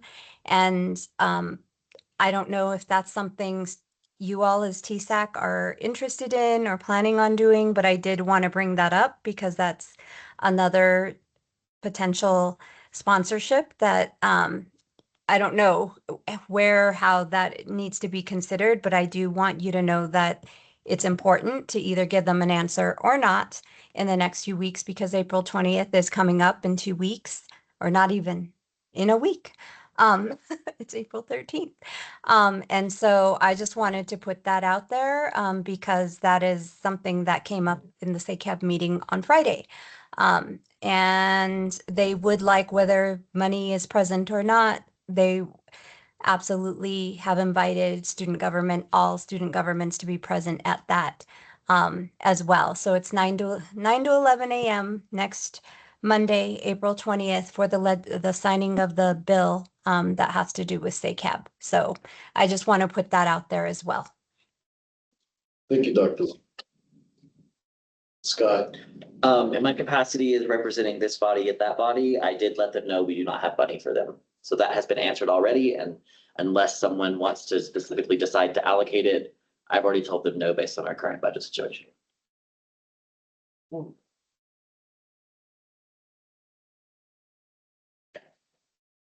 Yes. Chair. Yes. So for me on budget, I'll give my budget committee updates. Place for early. So as you guys can tell, we're gonna do a budget reconsideration regarding total budget. There has been, we were trying to make sure that we have the most accurate and informative spreadsheets on hand, make sure that we are up to date. That's something that we're working on last week, making sure that we have everything, all the allocated resources and funds to the appropriated places to make sure that we are functioning properly, making sure that we take a great step forward towards our next cycle, make sure that the roll forward is there if there were to be any, and to make sure that we are spending wisely. So that is something that I want to consider deeply during next week's meeting. I'm going to invite Dr. Burrow and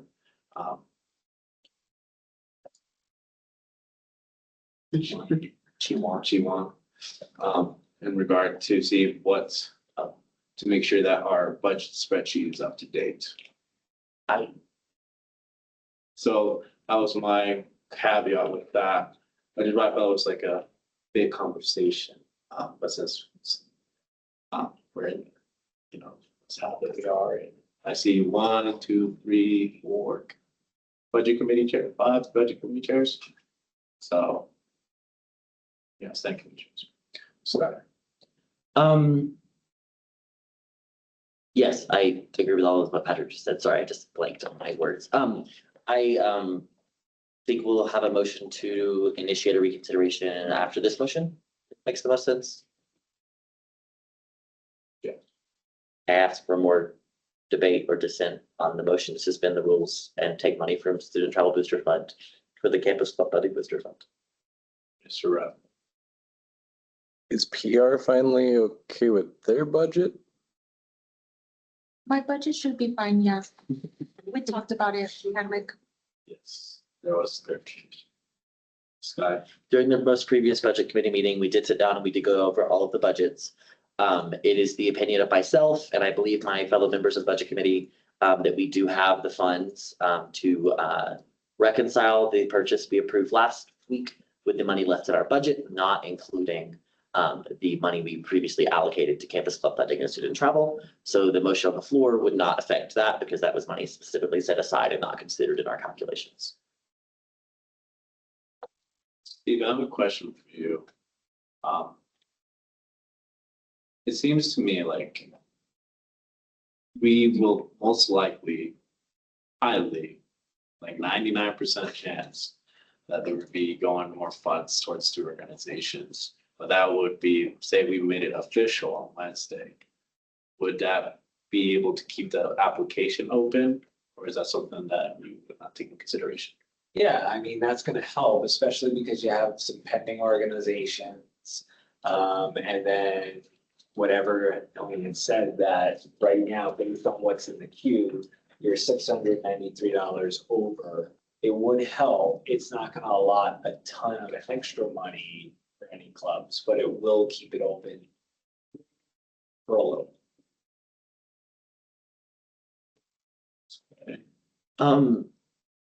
So quick clarification is that it wouldn't be official till next Monday, even if we do decide in budget committee to consider it, because this body's the one that does it, unless this body decides to suspend its own rules, which budget committee cannot do for it. And I am not comfortable with keeping the application open if that is not 100% fully decided by today. Because I just don't think it'd be cool if there's 5 more orgs that apply this week and they all get told no, because we didn't even have the money for you when you applied. Like that just creates roadrunner run around, which I would not be okay with. But I'm not CEO, so. But what do us more? That's not bad. If there's no more debate, I ask we vote, otherwise I'll have questions soon. Do I see any more hands? Any more debate from the councilors?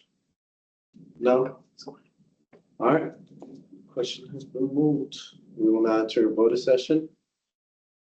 Is there any oppositions? Please raise your hand. Any abstentions?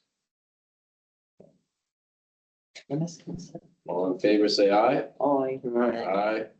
Full affirmation. Aye, for affirmation, aye. Thank you. Online? Hi.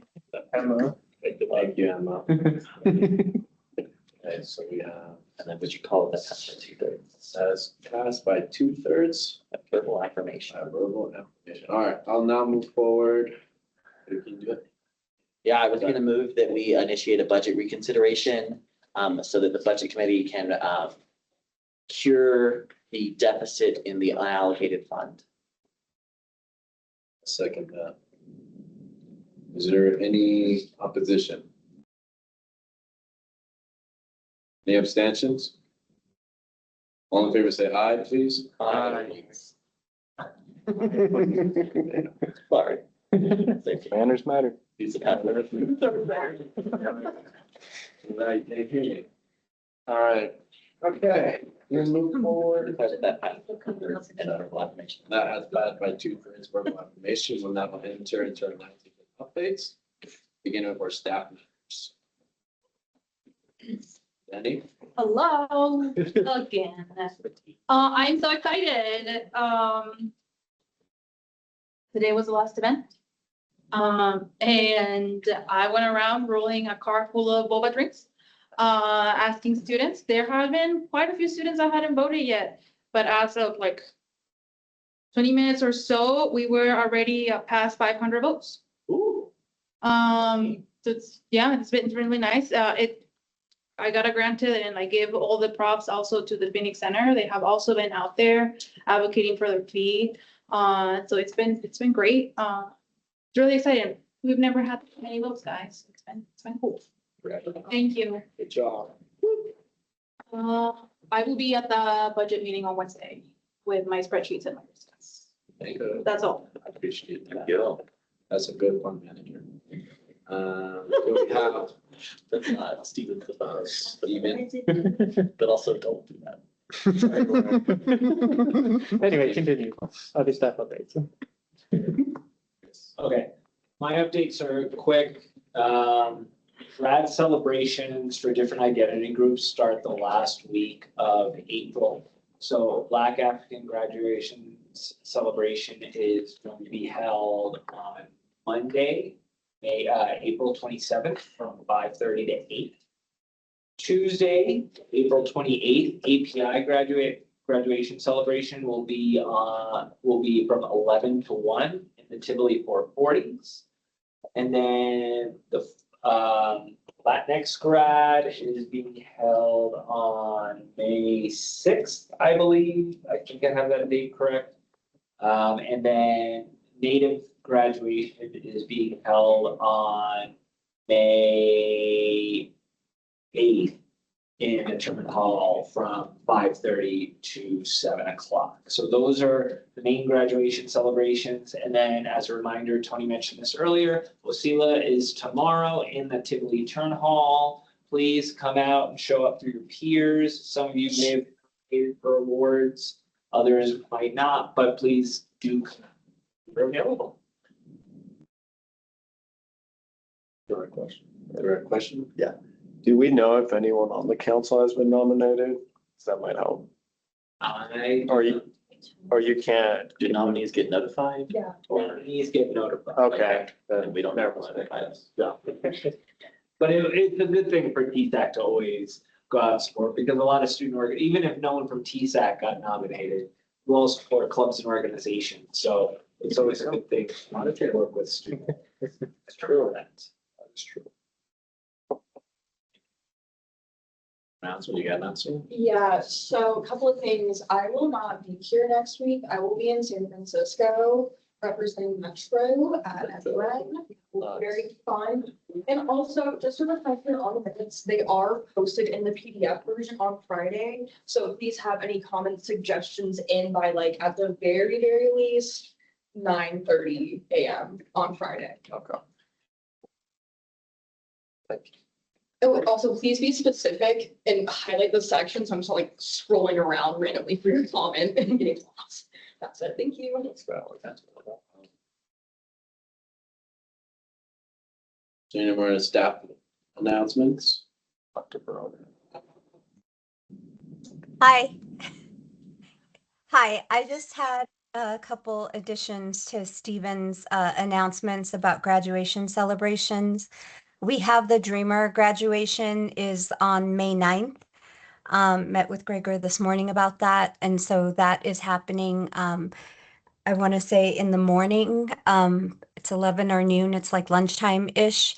So that's happening on May 9th. And then we also have our veteran and military connected graduation celebration. And that is on May 11th in the evening at around 6 p.m. And then we have lavender graduation, which I'll have to look up that one, but I want to say it's on May 7th, I think. I'll have to look that one up. I'll put that one in the chat. But so just wanted to add that those are additional ones that are also taking place. That's it. Thank you, Dr. Barone. Mm-hmm. We now move forward with standing and ad hoc committees. Budget does not have. Zana. Hello, I did wanted to update you on that last week was our PR meeting. Just because we had decided just to focus on ourselves academically, and that why we just can't accept no more plans ahead forward, because it's just not enough time at this point. But the ones that we do have is food for finals. You guys will be seeing a resolution pretty much soon, just about food for finals. And then RAD is also coming up soon. Please sign up to volunteer. Stephanie has been multiple time, and we need help during that day, so please do it. And then another one, Macy has been working on this event for Earth Day, so let Macy take over.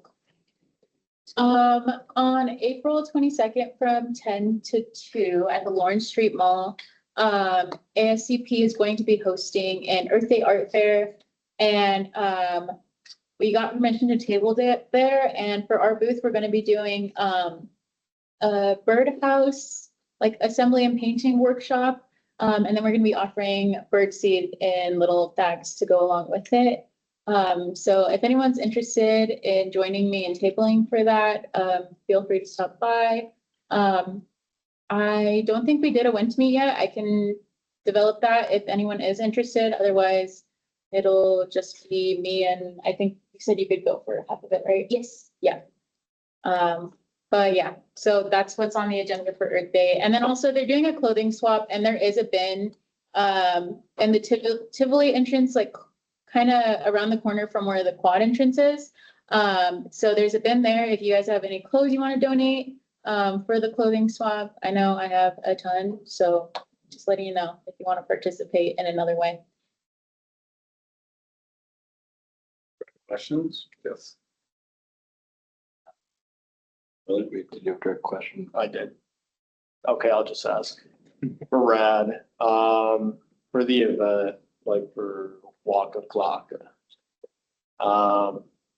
Is that just not, is that exclusive to TSEC? Or not exclusive to like people helping with the event? Maybe this is a question better suited for Stephen. I think that was, well, from my point of view, from as a student organization, there has been like probably surveys or like volunteer forms that have been sent out to students to see if they want to volunteer the day before and the day of to help out for the event. But for RAD, only TSAC, we're doing the plushies, and we need help for people to like have stations, because we don't want students taking more than one plushie at a time. Let me rephrase my question. Do we have to pay to get into the? No. Okay. Like the real question. Stephanie, direct response? Oh, I had the same question. I think I asked this question to Steven a few weeks ago regarding like payment, like as well. Like I was curious if like if we had to pay at least for the people that were gonna help, at least for council members that were gonna help tabling during like the pre-party. I have a question. Is there any possibility that we could maybe make that volunteer accessible to the students as well? That way, if counselors aren't available, we can also have more people come out and probably volunteer?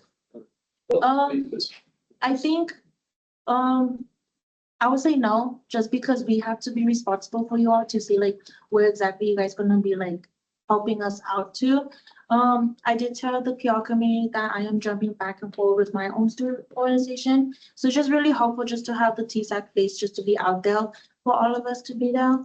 And for volunteering, I think if you want more people to volunteer, I'll just reach out to Tony because she has more information on that.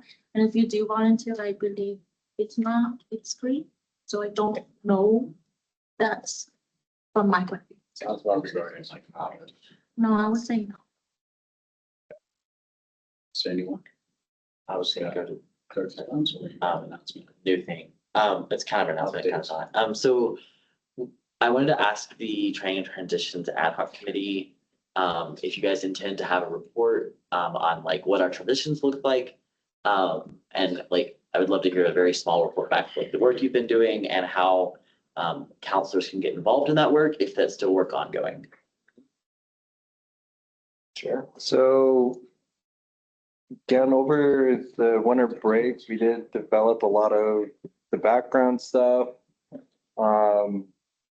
So really we're at the stage of we just trying to make it more like coursework versus just a file structure.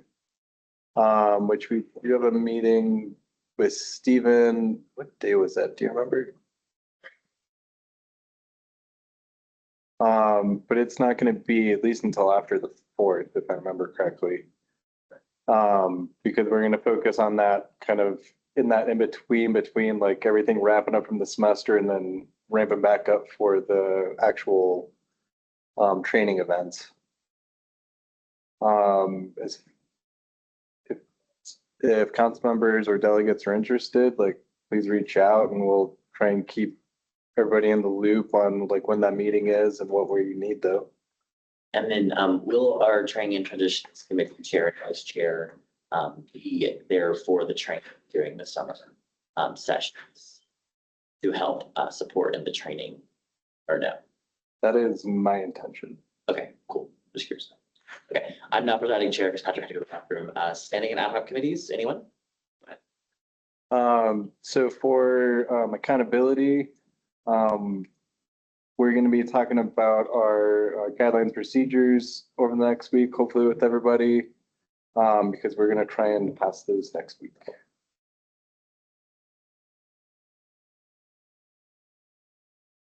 Okay, go ahead, Susanna. Sorry. I just remember that, y'all has been working on those guidelines, but we just feel like, it does still need like, probably like another year on it, because PR is kind of a big trail.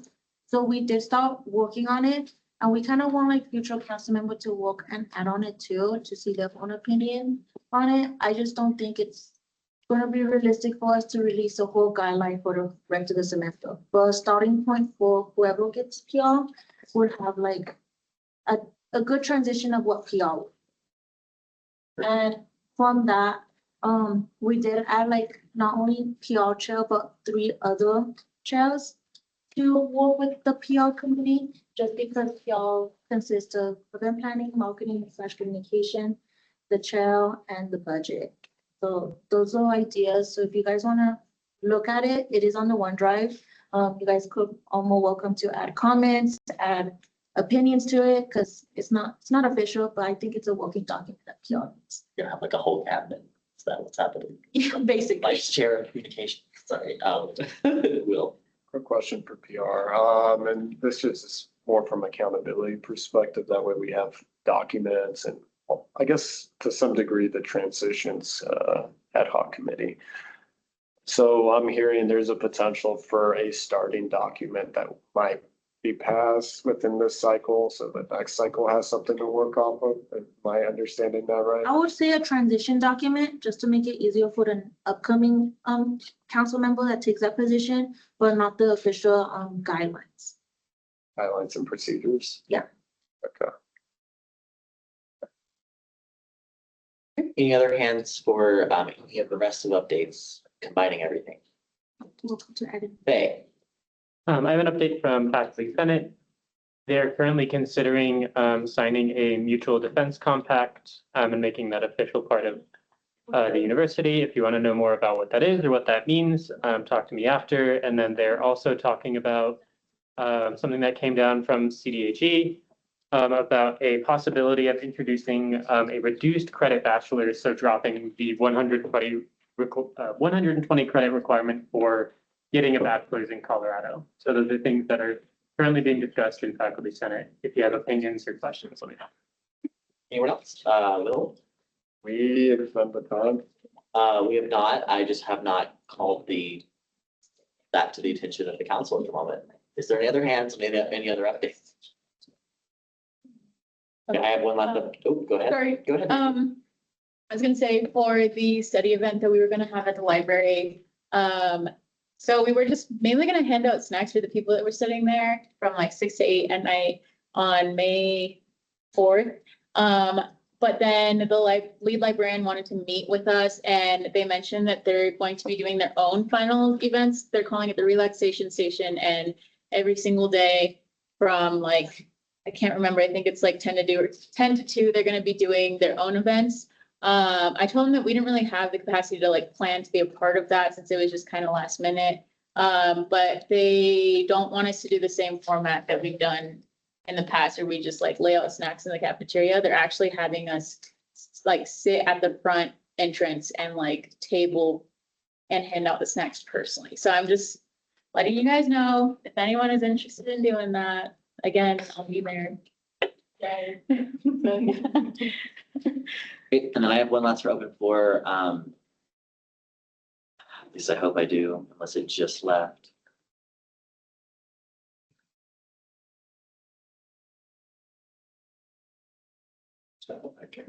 Yeah, you can tap back in. We're just. We're just in the open floor updates, but. I will say this much, it was very. It is. It was important. I will at least, if we need to, 2 more minutes. A second. Is there any other? So you can have, any opposition? Any abstentions? Oh, I remember. No, unanimously passed.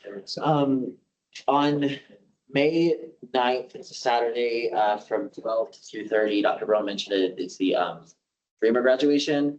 If there's anyone interested in helping check people in and helping ensure people stay safe for that event, please reach out to me. I'm heading up safety for it. So you just message me. Anyway, love to have anyone. That was the update. Great. All right. Is there any more updates? Yeah, 1 minute. Second Second to that? I'll second it. Second it. Any objection? Any abstentions? Okay, motion's adjourned. Hey, Maisie. Yes. Have a motion. Yes. I'm gonna talk about a runaround committee right now, 10 minutes ago, actually. Any course. Yes. How about